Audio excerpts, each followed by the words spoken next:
Oi, bom dia, boa tarde, boa noite. Eu estou aqui para apresentar a lista 2 de aprendizado não supervisionado.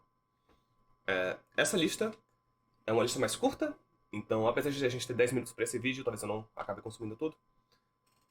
De forma geral, a lista é focada principalmente no cálculo de covariância e correlação. Então, vamos passar aqui pelas questões e ver o que cada uma tem a nos mostrar. A questão 1 era sobre, basicamente, o cálculo de covariância, correlação e sobre. E fazia a gente plotar um gráfico de dispersão para cada um dos seus subitens. E tinham vários subitens, né? Que tipo de A até K aqui no final. O que variava entre os subitens? Variava as variáveis que a gente estava usando para fazer essa correlação, essa covariância e esse plot.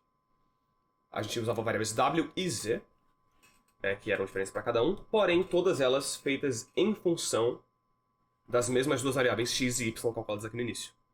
As duas são variáveis normais, com média zero e distribuição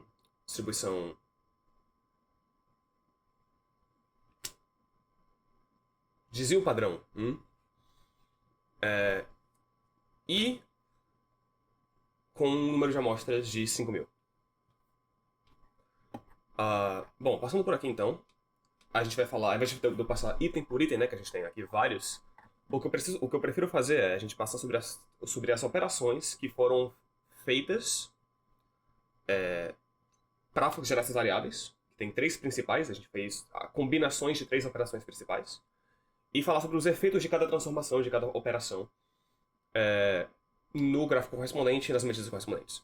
Então, as operações feitas que a gente usou para gerar essas variáveis W e Z em cada item, cada subitem aqui, foram esticamento na escala, deslocamento, que é a soma de uma constante, e rotação. Então eu vou passar um por um. Primeiro, deslocamento, que é mais simples. Quando você pega um termo aqui, por exemplo, comparando essa B e essa C, acho que é a melhor comparação que a gente pode fazer, você vê aqui que a gente tem uma diferença apenas do nosso Z, em que aqui a gente é só Y, aqui a gente tem Y mais 3. O que acontece quando você soma uma variável constante? Uma constante é uma variável aleatória. Sua correlação e sua covariância continuam iguais, porque quando você move a sua distribuição, né, adicionando um valor constante, você move a distribuição inteira. Então a média é movida também, todas as variáveis são movidas da mesma forma. O desvio em relação à média da distribuição continua igual, então correlação, covariância não são alteradas. O que a gente tem como mudança, se você olhar aqui no eixo Y dos seguros, é que a gente move a distribuição inteira para cima ou para baixo, dependendo no eixo em que foi somada a constante. Né? Então aqui a gente tem nossa distribuição centrada em 0, aqui a gente tem a mesma distribuição centrada em 3, que foi o valor somado aqui no Z. Tá, então, deslocamento, passamos. Próxima coisa é escala. Quando a gente pega uma variável aleatória nova e descreve ela como um produto de uma constante vezes uma variável aleatória anterior, o que a gente faz, na verdade, então a gente está espalhando mais a nossa distribuição no sentido desse eixo. Então a gente tem aqui, por exemplo, A e B. A gente tem aqui uma multiplicação de 2 aqui na W. O W aqui é X, aqui é 2x mais 5. A gente já viu que o 5 não vai afetar covariância ou correlação.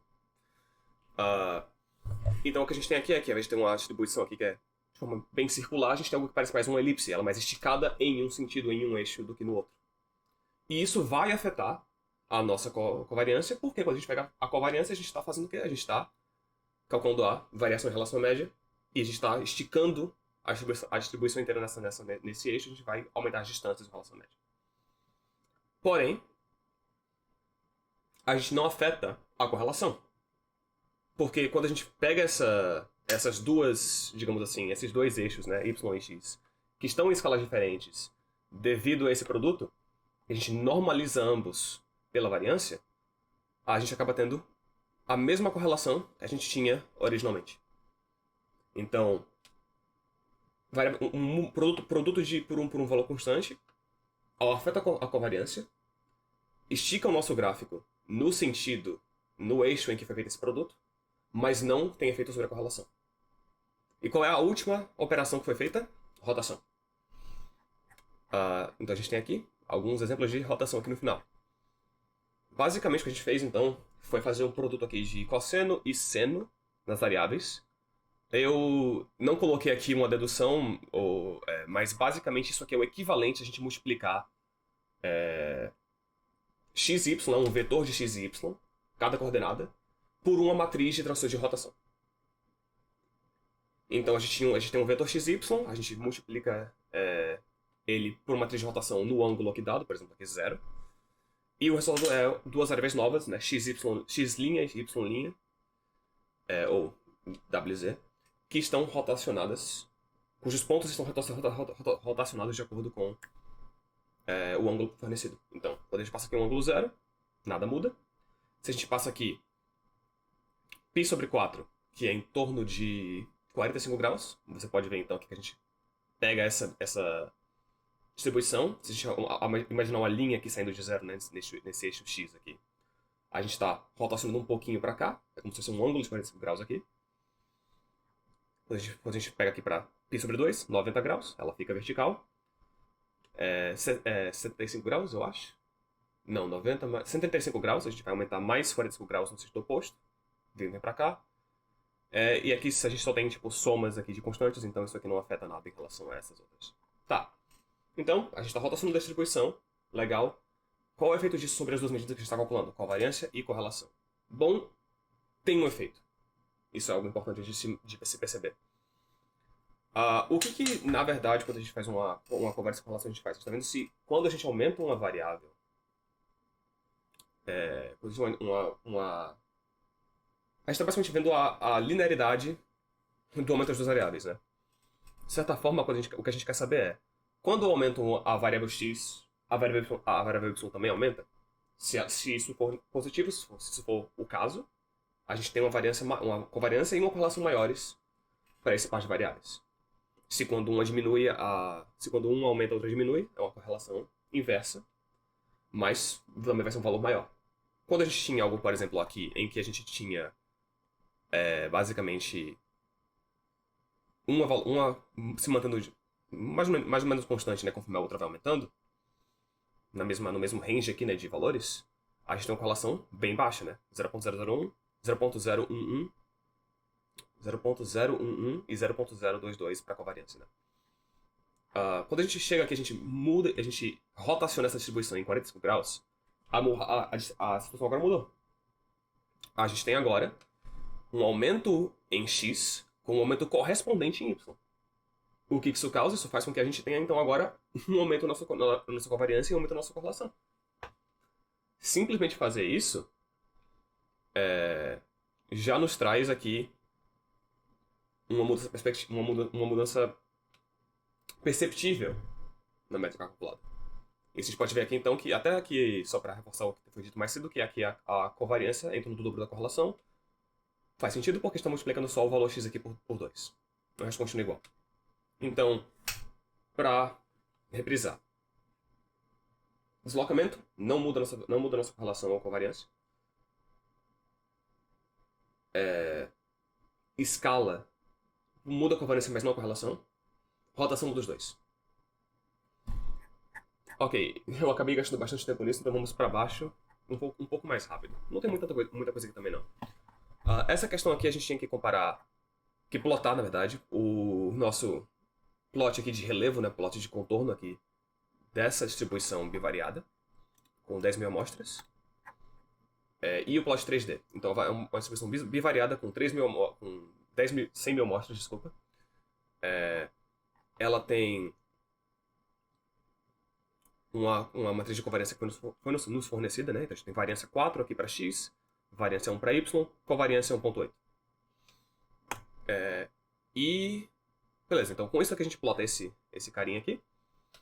E a gente queria comparar ele com o nosso plot para J na letra C. J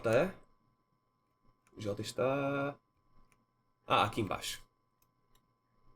Bom, comparando bem por cima, a gente pode ver que as duas são relativamente similares em alguns sentidos, né? A gente tem correlações positivas em ambos os casos. Quando uma variável aumenta, a outra também aumenta junto. E a gente tem aqui, então, a situação em que a mudança principal, até que as covariâncias não são tão diferentes, né? 1.4 versus 1.8 aqui. A principal diferença que a gente pode ver, na verdade, é a questão as variâncias de cada variável, né? Então a gente tem aqui, por exemplo, dá pra ver que a letra J ela é mais dispersa em relação à nossa outra variável aqui. Mas, de forma geral, tirando isso, né? Tirando a dispersão de cada uma, elas são relativamente similares. A gente tem uma correlação, uma covariância maior, aqui a gente tem uma covariância menor. Eu não tenho muito mais o que falar com relação a seja, cara, só pra comparar esses dois plots. Mas as duas têm covariância positiva, correlação positiva. E a principal diferença entre elas é a dispersão. A última coisa que a gente tinha que fazer era essa D aqui, em que a gente tinha que pegar esse plot gerado e fazer ele parecer com o item K, que é esse aqui. Ou seja, ele tá virado em outra direção. Como a gente já falou, a operação que faz essa mudança aqui, né, sair de algo como essa J para essa K, é uma rotação. Como é que dá para fazer essa rotação? Aplicando uma matriz de rotação em cima dos vetores. Ou em cima da nossa matriz de covariância, que é o que eu fiz aqui. Então a gente tem aqui o ângulo que eu quero fazer, que é 3π sobre 4, né? A gente tem aqui o ângulo da nossa K. E então, tudo que eu fiz foi, eu peguei aqui o ângulo que a gente queria chegar, que a gente queria rotacionar. Eu peguei aqui, criei uma matriz de rotação nesse ângulo, multipliquei para a nossa covariância, gerei de novo os dados com essa covariância alternada, né? Essa de covariância modificada. A gente tem aqui uma distribuição que parece muito com a outra, só que rotacionada em outro sentido. Agora a gente tem uma correlação, uma covariância negativas. Conforme x aumenta, y diminui. De forma geral, é isso, né? É algo bem simples, essa última questão. E é para nos mostrar os efeitos que mudar a nossa variável aleatória tem sobre as suas medidas de covariância e correlação correspondentes. De forma geral, é isso. Tchau.